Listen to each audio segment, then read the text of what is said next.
오늘의 성경 말씀은 사도행전 16장 16절에 24절 말씀 보도록 하겠습니다. 한 절씩 교독하겠습니다. 우리가 기도하는 곳에 가다가 점치는 귀신 들린 여종 하나를 만나니 점으로 그 주인들에게 큰 이익을 주는 자라. 그가 바울과 우리를 따라와 소리질러 이르되 이 사람들은 지극히 높은 하나님의 종으로서 구원의 길을 너희에게 전하는 자라 하며 이같이 여러 날을 하는지라 바울이 심히 괴로워하여 돌이켜 그 귀신에게 이르되 예수 그리스도의 이름으로 내가 네게 명하노니 그에게서 나오라 하니 귀신이 즉시 나오니라. 여종의 주인들은 자기 수익에 소망이 끊어진 것을 보고 바울과 신라를 붙잡아 장터로 관리들에게 끌어갔다가 상관들 앞에 데리고 가서 말하되 이 사람들이 유대인인데 우리 성을 심히 요란하게 하여 로마 사람인 우리가 받지도 못하고 행하지도 못할 풍속을 전한다 하거늘 우리가 일제히 일어나 고발하니 상관들이 옷을 찢어 벗기고 매로 치라 하여 많이 친 후에 옥에 가두고 간수에게 명하여 든든히 지키라 하니 같이 읽겠습니다. 그가 이러한 명령을 받아 그들을 깊은 옥에 가두고 그 발을 착고에 든든히 채웠더니. 아멘. 네, 오늘 제목은 바울과 신라가 감옥에 갇히다라는 제목으로 말씀을 나누려고 합니다. 바울의 선교 방향이 서남쪽의 아시아로도 허락되지 않고 무시아 앞에서 북쪽의 비두니아 쪽으로도 허락되지 않으면서 바울은 일행은 비시디아 안디옥에서부터 644km나 이렇게 걸어서 드로아까지 이제 가게 되었습니다. 드로아에서 밤에 마케도니아 사람의 환상을 보고 바울은 성령께서 마케도니아로 가라고 하신다라는 것을 확신하게 됩니다. 그래서 배를 타고 마게도니아로 떠나게 되고 마게도니아의 첫 성인 빌립보 성에 이제 도착하게 됐죠. 막상 그곳에 도착해 보니 이때까지 바울이 1차 선교 여행에서 전도를 하던 방식인 이 회당에서의 말씀 전함이 어려워졌어요. 왜냐하면 회당이 없었던 것 같아요. 그래서 기도할 것도 마땅치 않아 기도할 곳을 이제 찾아 헤매다가 여인의 무리가 있는 것을 보고 그곳에서 뭡니까? 말씀을 나누어 자색옥감 장수 루디아를 이렇게 복음을 전하고 루디아를 구원하고 루디아 집에 이제 머물게 됩니다. 이제 성령의 인도하심으로 빌립보서에서 복음을 전할 이 전초기지가 이제 마련되는 거죠. 이렇게 성령의 인도하심으로 마게도니아까지 와서 루디아도 만나게 되면서 전도 사역이 순조롭게 진행되는 것 같았는데 오늘 제목을 보면 바울과 신라가 이렇게 감옥에 갇힌다는 거예요. 어떤 일로 이들이 감옥에 갇히는지 오늘의 본문을 통해서 우리가 한번 살펴보도록 하겠습니다. 우리가 기도하는 곳에 가다가 이제 바울 일행이 기도하는 곳을 이렇게 정해졌나 봐요. 그게 어떤 곳인지 모르겠습니다만은 곳에 가다가 점치는 귀신 들린 여종 하나를 만나게 되었는데 그 주인들이 큰 이익을 주는 여자였다라고 성경은 얘기하고 있습니다. 성경은 귀신을 충분히 인정하고 있죠. 세상에 우리도 뭡니까? 귀신을 받아서 뭡니까? 무당이 되고 사람들이 그렇게 하잖아요. 지금 이 여종이 그런 상태라는 거예요. 내리굿을 안 해도 이렇게 귀신이 들려버리면 이렇게 어느 정도의 능력들이 발휘되는 거예요. 사람들이 과거를 맞추겠죠, 대부분. 그래서 이제 무당처럼 귀신이 어떤 사람 여종을 사로잡고 그 능력을 이제 발휘하게 되는 거예요. 귀신 들려 점을 치는 이 여종은 종이기 때문에 이 여자가 점을 쳐서 버는 수익을 누가 나누냐면 그 주인들에게 큰 이익을 주었다라고. 그러니까 이 여종에게 주인들이 한두 명이 아닌 거죠. 여러 명이 있는 거예요. 그래서 이 귀신 들린 여종은 주인들에게 큰 이익을 주며 이렇게 뭡니까? 지금 귀신에 사로잡혀 이 여자는 괴롭죠. 사실은. 자기의 의지로 일을 하는 것이 아니라 귀신에 사로잡혀서 하는 일이잖아요. 성경에서는 큰 이익을 준다 하니까 이 여종은 아마 되게 뭡니까? 용한 무당이었을 거라고 짐작할 수가 있습니다. 그리고 이 여종에게 관련된 여러 사람들이 주인이 집안 사람들일 수도 있겠죠. 집안 사람들이겠죠. 그 사람들이 여종을 통해서 상당한 수익의 이익을 보고 있다는 거예요. 어쨌든 주인에게 큰 이익을 주는 아주 이 귀신 들려 점치는 이 여종을 바울이 지금 기도하는 곳으로 가다가 이렇게 이 여종을 만나게 됩니다. 근데 이 여종이 귀신이 들어 능력이 있으니까 바울을 보자마자 이제 바울이 어떤 사람인가를 또한 증언을 좀 했어요. 우리를 따라와 소리질러 이르되 이 사람들은 지극히 높은 하나님의 종으로서 구원의 길을 너에게 전하는 자다. 이것을 지금 봅니다. 귀신 들린 여종이 막 떠들고 다니는 거예요. 내용은 맞죠? 내용은 맞습니다. 바울과 신라 등은 이렇게 바울이 지금 이 전도팀은 지극히 높으신 하나님의 종으로 복음을 전해서 구원의 길을 사람들에게 뭡니까? 알리는 사람들이죠. 지금 이 여종이 귀신 들린 여종이 말하는 자체는 이 사실이에요. 그리고 이렇게 딱 보고만 사람을 딱 보고도 바로 알아보는 거 보면 확실한 뭡니까? 무당인 것은 맞는 것 같아요. 확실히 용한 무당인 것은 확실한 것 같습니다. 그래서 이 용한 무당이니까 이 여자가 이 점을 치면서 버는 돈도 많았겠죠. 그래서 성경이 기록한 대로 큰 이익을 그 주인들에게 보게 하는 그런 여종이었다는 거예요. 근데 이 여종의 말이 지금 맞기는 맞지만 귀신 들린 사람이 지금 이렇게 하는 것은 사실은 뭡니까? 복음에 도움이 되지 않아요. 왜냐하면 사람들은 저 여자가 무당이라는 걸 알잖아요. 하나님의 성령에 사로잡힌 자가 아니라 귀신에 사로잡힌 자가 지금 뭡니까? 얘기하고 있는 거잖아요. 그러면 어떻게 되겠습니까? 하나님께 집중이 아니고 그 귀신한테 집중이 될 수밖에 없어요. 사실은 겉으로는 뭡니까? 복음에 도움이 되는 것 같지만 그렇지 않습니다. 어떤 사람이 하느냐가 굉장히 중요한 거예요. 하나님보다 귀신에 더 집중하고 용한 무당이네 라고 그 여종에게 뭡니까? 더 집중하고 이러면 뭡니까? 복음은 틀어지고 변질될 수가 있다는 거죠. 그리고 뭡니까? 귀신은 하나님 앞에서 이렇게 하나님의 일에 참여하면 안 돼요. 참여할 수 있는 자격이 없는 자들입니다.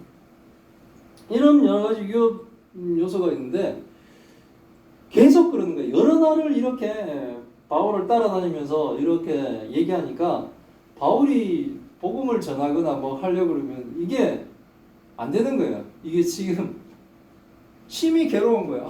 저 사람이 구원을 받은 사람이면은 함께 같이 이 일을 해도 되지만 그렇지 아니한 자, 귀신 들린 자가 귀신의 능력을 힘입어 하는 말은 복음에 도움이 되지 않습니다. 복음의 도움을 전하는데 도움이 되지 않기 때문에 바울은 심히 괴로워하는 겁니다. 여인의 말은 맞는 것 같지만 단편적인 말, 바울이 어떤 사람이다라는 것을 말하는 것은 맞지만 귀신 들린 무당은 이 하나님 나라에 적합하지 않기 때문에 하나님의 백성이 되기 위해서는 먼저 어떻게 되는 거예요? 회복을 해야 되는 거예요. 회복이 필요한 거예요. 그래서 바울은 예수 그리스도의 이름으로 귀신에게 명령을 합니다. 그에게서 나오라고. 그러니까 하나님의 이름으로 귀신에게 명령을 했는데 그 하나님의 이름으로 하는 그 명령에는 뭡니까? 권위가 있는 거예요. 그래서 귀신이 뭡니까? 쫓겨납니다. 그러니까 여종을 사로잡고 있던 그 귀신이 물러나는 거예요. 물러나면 그 여종은 사실은 뭡니까? 해방을 맞은 거죠. 사탄에게 꽉 잡혀 있었는데 사탄이 뭡니까? 풀어져 버리는 거죠. 제가 하나님을 믿지 않을 때 저는 아마 사탄에게 잡혀 사는 종과 같은 거예요. 그러니까 오직 뭡니까? 사탄이 나를 유혹하는 대로 살려고 했겠죠. 근데 이제 예수 그리스도를 믿음으로 사탄의 권세에서 완전히 풀어져 이제 하나님을 믿는 성도가 되면 그게 바로 해방된 자들이에요. 지금 예수 그리스도의 이름으로 명함으로 지금 여종에게서 귀신이 떠나가 버립니다. 귀신은 예수님의 권위에 순종을 하는 거예요. 귀신이 즉시 여종에서 나옵니다. 이게 바울의 능력이 아니죠. 바울은 뭡니까? 기도하는 자죠. 우리와 같이 같은 성정으로 예수 그리스도 이름으로 기도하는 자고 결국은 능력은 뭡니까? 예수님의 권능과 예수님의 능력이에요. 예수님이 여종을 불쌍히 여기셔서 귀신의 권세에서 해방을 시켜주시는 거예요. 우리도 바울처럼 기도하는 자로서의 사명을 우리는 다 할 수가 있어요. 우리의 능력이 뛰어나서 바울의 능력이 뛰어나서 귀신이 나가는 게 아니라는 거예요. 하나님이 하시는 거예요. 하나님이 그 역사를 이루시는 거예요. 하나님이 루디아를 구원케 하시는 거예요. 우리 바울은 전달자죠. 그 중간에 일을 행하는 사람. 근데 이제 지금 이렇게 되니까 어떤 일이 있어요? 여종의 주인들이 가만 보니까 이제 더 이상 이 여종이 능력이 사라져버린, 귀신의 능력이 사라져버린 거예요. 귀신 들린 여종에게서 귀신을 쫓아주는 일은 누가 봐도 선한 일이고 좋은 일이죠. 그런데 이 상황에서 지금 손해보는 사람이 생겨버렸어요. 바로 귀신 들려 점치는 여종을 통해 큰 이익을 보던 주인들입니다. 귀신이 나가니까 점을 칠 수가 없는 이 여종은 더 이상 뭡니까? 돈을 벌어올 수가 없습니다. 정상적인 사람이라면 귀신 들린 자가 귀신에서 해방되는 것을 기뻐해야 되네. 이게 선한 자고 정상적인 사람의 생각이어야 되네. 그런데 뭡니까? 귀신 들린 문제가 해결되는 것이 싫다면은 그 사람은 뭡니까? 나쁜 사람이죠. 그들은 더 이상 이 여종을 통해 돈을 벌 수 없는, 자기 수익의 소망이 끊어진 것을 보고 이 여종의 주인들이 바울과 실라를 붙잡아 장터에 있는 관리들에게 끌고 갑니다. 아마 사람들이 많이 모였던 장터에서 이 일이 벌어진 것 같아요. 그러니까 바울이 복음을 전하기 위해 사람들이 있는 곳으로 간다면 이 여종이 따라와서 거기서 말했고 사람들이 이제 그것들을 막 듣잖아요. 근데 그 가운데 귀신을 쫓아버리니까 이들이 막 분노해서 장터에 있는 관리에게 끌고 갑니다. 귀신을 쫓아내는 능력을 인정하면서도 대단한 능력이지 않습니까? 귀신을 쫓아내는 능력이. 근데 자신들이 이익이 없어진 것에 이제 화가 납니다. 그래서 귀신에 사로잡힌 불쌍한 여인이 이제 귀신으로부터 해방되는 이 좋은 일이 일어났음에도 불구하고 악인들은 돈 때문에 그들은 화를 내고 있는 겁니다. 하나님이 없는 세상이 이런 세상들이에요. 하나님이 없는 세상. 하나님이 없는 세상들이 선한 일을 보고도 기뻐하지 못하고 오히려 화를 내는 것. 이것이 하나님이 없는 세상의 대표적인 증거예요. 선한 일을 한 바울과 실라도 죄 없음에도 불구하고 붙잡으려 하는 곳, 이곳이 바로 세상인 겁니다. 하나님이 없는 세상인 겁니다. 세상은 그래서 뭡니까? 예수 그리스도 십자가에 못 박아 죽인 거예요. 여인의 주인들이 바울과 실라를 붙잡아 장터의 관리들에게 끌고 가고 관리들은 그들의 상관 앞으로 이 바울과 실라들을 잡아갑니다. 바울과 실라를 고발하는 주인들은 상관을 이렇게 고발하죠. 이 사람들은 유대인인데 딱 이 말을 왜 시작할까요? 이 사람들은 이방인들이, 이 사람들은 로마 사람들. 그러니까 이 사람 유대인이에요. 이 말 자체에서 딱 뭐 벌써 딱 갈라지죠. 민족적인 차별이 딱 일어나는 겁니다. 이게 마치 옛날에 요셉을 고발하던 그 보디발의 아내가 유대인이니 그 히브리 민족, 히브리 종이 이런 식으로 고발을 했는 것 같아요. 딱 그 종과 주인의 관계도 있지만 제일 처음에는 종들만 있을 때도 히브리인이 이런 식으로 해서 다른 종들과 이 요셉과의 관계를 딱 뭡니까 대립시키죠. 그리고 자기 남편이 오면 당신이 데려온 종이 히브리 종이 이런 식으로 얘기를 하면 어떻게 됩니까? 주인과 종의 관계가 딱 형성돼요. 당신이 데려온 당신의 잘못으로 라고 딱 하면서 뭡니까? 보디발을 더 격분시키죠. 이것처럼 지금 이 사람들은 유대인들이고 하는 걸로 벌써 자신들과는 딱 구별이 되는 겁니다. 그리고 뭡니까? 로마 사람이 우리들에게 이런 식으로 증언을 해나가죠. 아주 악인들의 교명, 악인들도 뭡니까? 악한 머리들이 되게 발전되어 있는 거예요. 지금 세상도 마찬가지죠. 그러니까 악인들은 참으로 치밀하고 나쁜 머리들이 이렇게 발달되어 있는 사람들. 이들은 유대인들이 감히 빌립보성을 심하게 요란하게 했다고 합니다. 로마 사람들인 상관들을 포함하여 자신들이 받아들이지도 못하고 행하지도 못하는 풍속을 전한다고 고발해요. 이거 거짓말이잖아요. 나중에는 뭡니까? 전 유럽이 예수 그리스도를 받아들일 수밖에 없는 상황으로도 변하지 않습니까? 그러니까 받아들이지도 못하고 행하지도 못할 풍속을 전한다 라는 말 자체가 거짓말이죠. 이렇게 고발하니까 무리가 일제히 일어나 바울과 실라를 고발하니까 상관들은 바울과 실라에게 뭡니까? 사실 확인도 하지 않아요.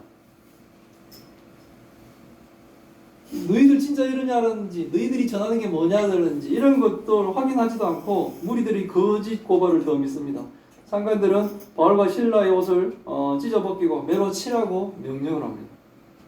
그래서 많이 친 후에 상관의 명령을 받은 병사들은 바울과 실라를 아주 많이 친 후에 옥에 가두고 간수들에게 든든히 지키라고 명령합니다. 바울과 실라는 매를 많이 맞고 깊은 감옥에 발에는 착고가 탁 채워져서 이 쇠사슬 같은 걸로 이렇게 딱 채우는 거죠. 그런 상태로 갇히게 되는 거예요. 바울과 실라는 비시디아 안동에서부터 자신들이 계획은 뭡니까? 다 막혔죠. 북쪽으로 가려도 막히고 서남쪽으로 가려고도 막히고 그렇게 타박타박 걸어서 644km 이 말이 644km 쉽게 얘기하고 성경에는 그러니까 단순하게 들어와까지 갔다라고 한 줄 정도로만 표현하고 있지만 이 과정만 해도 뭡니까? 책에 한 권 나올 정도로 뭡니까? 험악한 힘든 과정이죠. 이 먼 길을 걸어 드로아까지 왔습니다. 드로아까지 와서 환상을 볼 때는 막 확신도들 와 하나님이 우리를 인도하셨구나. 그리고 빌립보 성에 도착해서 자색 옷감 장소 로디아를 만날 때는 정말 하나님이 우리와 함께 하시고 이렇게 뭡니까? 하나님의 계획으로 우리를 막 인도해 가신다라고 안도했을 수도 있어요. 근데 지금은 귀신들이 점을 치며 주인의 돈벌이에 이용만 당하는 이 불쌍한 여종에게 귀신을 쫓아내는 기도를 하고 여종을 귀신에게서 해방시켜 주는데 그 선한 일을 한 결과는 뭡니까? 많은 매를 맞고 깊은 감옥에 갇히는 신세가 되었다는 거예요. 이렇게 바울과 실라가 험한 꼴을 당하는 것은 누구 잘못일까요? 하나님 잘못일까요? 절대로 하나님 잘못이 아닙니다. 하나님은 바울의 기도를 들으시고 여종에게서 귀신을 쫓아주시는 선한 하나님이세요. 악한 것은 뭡니까? 여종의 주인들이죠. 악한 것은 뭡니까? 세상의 권세를 가지고 사실 확인도 없이 죄 없는 사람을 잡아다가 심하게 때리고 쇠사슬에 발목을 채우고 깊은 감옥에 가두는 그런 사람들이 악한 사람들인 거예요. 지금 당장 보면 악이 선을 이긴 것 같습니다. 바울과 실라가 감옥에 갇히지만 하나님은 악인들의 이 악을 반드시 선으로 바꾸실 거예요. 오늘의 본문은 여기까지 마치죠. 그렇지만 하나님이 바울과 실라를 어떻게 지켜주실지 다음 주가 기대되지 않나요? 아직 시작도 안 한 다음 주의 설교가 기대되는 이 놀라운 설교. 놀라운 설교. 이번 주 설교가 끝나지도 않았는데 벌써 다음 주 설교가 기대되는 그런 내용들이에요. 우리가 주의 일을 하다 보면 세상의 권력 앞에 허무하게 이렇게 뭡니까? 당하거나 무너지는 경우가 생깁니다. 그리고 거짓된 이 악인들 때문에 참성도 참교회가 억울한 일을 당할 때도 있습니다. 이건 뭡니까? 하나님이 우리를 외면하시거나 한 게 아니라 세상이 약한 거예요. 악인들 때문에 그렇습니다. 우리가 당하는 것은 내가 잘못했어가 아니라 악인들 때문에 당하는 거예요. 그러나 하나님은 끝까지 뭡니까? 우리와 동행하시고 우리를 지켜주신다는 것을 아시기 바랍니다. 하나님이 이 악한 오늘의 이 사건을 다음 주에 어떻게 하나님이 역전시키는가를 한번 보시길 바랍니다. 세상은 막 우리를 뭡니까? 진이기듯이 핍박하려고 하죠. 거짓말까지 섞어가면서. 하지만 하나님은 그런 악인들 가운데 우리를 끝까지 지키시고 보호해 가시는 거예요. 그래서 우리는 뭡니까? 끝까지 주와의 동행을 멈추지 않아야 하는 거예요. 진짜 멈추시지 마세요. 기도하며 찬송하며 하나님과의 동행을 우리는 계속 해야 되는 거예요. 왜냐하면 선하신 하나님이 우리를 창조하셨고 그냥 버려두는 것이 아니라 우리를 구원하셨어요. 얼만큼 사랑해서? 예수님을 십자가에 죽일 만큼. 그러니까 십자가의 예수님을 알지 못하면 이런 예배가 하찮아지는 거예요. 하나님께 헌금이 하찮아지는 거예요. 근데 하나님이 정말 자기 그 독생자들 예수 그리스도까지 십자가에 죽이 예수님은 얼마나 죽기가 싫었겠습니까? 죽음이라는 건 뭡니까? 하나님과의 단절이잖아요. 그래서 성부 하나님과 성자 하나님이 그 단절을 누구보다 두려워하시는 거예요. 그런 예수님까지 뭡니까? 십자가에 죽으시면서 우리를 구원하시려고 그렇게 우리를 사랑하셨는데 그것을 안다면 우리가 하나님과의 동행, 이 동행을 멈출 수가 없는 거예요. 우리에게 조금 더 불리해지는 상황들이 일어나고 우리가 억울한 일을 겪는 상황들이 일어날지라도 우리는 뭡니까? 반드시 역전시켜줄 하나님을 더욱더 기대하는 거예요. 지금 이들 상황들을 보면 선한 일 하다가 다 뭡니까? 큰 거처를 당하고 있어요. 하나님 나라를 위해서 복음을 전하고 귀신을 쫓아 귀신이 잡힌 여인을 해방시켜주고 이 모든 선한 일을 베품에도 불구하고 뭡니까? 돌아온 결과는 매를 맞고 감옥에 갇히는 이런 상황들이 벌어져 있어요. 그들이 악한 거예요. 바울과 실라가 악한 것이 아니라 하나님이 잘못하는 것이 아니라 악인들이, 세상에 권력 잡은 악인들이 악한 거예요. 하지만 하나님은 그 악을 선으로 바꿔 가시는 분입니다. 결코 악한 세력들 때문에 하나님을 놓치는 어리석은 사람이 되지 않기를 바랍니다. 해당 하나 없어 기도할 때도 없던 빌립보성에서 성도들이 어떻게 구원을 받으며 교회가 세워지는지를 성경을 통해 배우며 주의 백성이 없는 것 같은 곳에서도 끝까지 뭡니까? 자기 백성을 지하 깊은 감옥까지 내려 보내시면서도 자기의 백성을 찾으시는 하나님, 그 하나님을 믿으시길 바랍니다. 바울이 저 깊은 지하 감옥에 갔는 이유가 다음 본문에서 또 우리에게 하나님이 설명을 해주시잖아요. 하나님은 다 찾으세요. 저 2주에 한 번씩 이렇게 그 치매 노인들한테 설교할 때 그 생각이 막 들어요. 아, 정말 다 찾으시려고 그러는 거야. 한 명도 놓치지 않으시려고 하는구나. 그 생각이 들어요. 하물며 지금 교회까지 하고 하나님을 믿는다고 우리가 이렇게 예배를 드리는 우리 가운데 하나님을 놓친다면 세상에 그런 억울한 일이 어디 있겠습니까? 우리 모두 하나님께 끝까지 순종하며 하나님과 동행하는 참성도 참교회가 다 되시기를 기원합니다. 아멘. 아멘. 네, 기도하겠습니다. 하나님 감사합니다. 오늘의 말씀을 통해 하나님의 뜻을 알게 하시니 감사드립니다. 빌립보에서 자세 곡감 장소 루디아를 만날 때는 하나님의 계가심과 은혜를 만끽하였습니다. 그러나 귀신 들려 주인을 위해 점을 치며 주인에게 돈을 벌어주던 불쌍한 여종에게서 귀신을 쫓아준 선한 일로 인하여 여종의 주인들에게 고발당하고 거짓된 고발로 많은 매를 맞고 깊은 감옥에 갇히는 이 바울과 실라를 배우며 세상의 악이 잠시 선을 이긴 것처럼 우리를 위협할 수 있음을 배웁니다. 그러나 우리는 끝까지 하나님을 믿으며 신뢰합니다. 하나님은 반드시 악을 선으로 바꾸실 것을 믿습니다. 하나님은 바울이 기도할 것도 없을 정도로 회당 하나 없는 빌립보에서 구원받을 하나님의 백성을 찾으시며 교회를 세우시는 하나님이심을 배우고 믿습니다. 바울과 실라가 지금은 억울한 매를 맞고 발에는 자꾸 갇혀있고 깊은 감옥에 갇히지만 반드시 하나님이 이 모든 것을 합력하여 선한 것으로 만드실 것을 믿습니다. 하나님, 악한 세상에서 우리를 지켜주옵시고 결코 우리의 믿음이 흔들리지 않도록 우리를 붙들어 주옵소서. 하나님, 큰 병으로 고통받고 있는 주의 딸들을 기억하여 주옵소서. 힘든 아버지, 힘들고 어려운 병을 앓고 있는 자들에게 하나님의 놀라운 능력과 은혜를 주옵시고 무엇보다 그 영혼들이 구원받는 놀라운 역사가 일어나게 하여 주옵소서. 하나님, 긍휼히 여겨주셔서 우리의 가족과 이웃들에게 하나님 구원의 은혜를 베풀어 주옵소서. 이 모든 말씀 우리 주 예수 그리스도 이름으로 기도드리옵나이다. 아멘.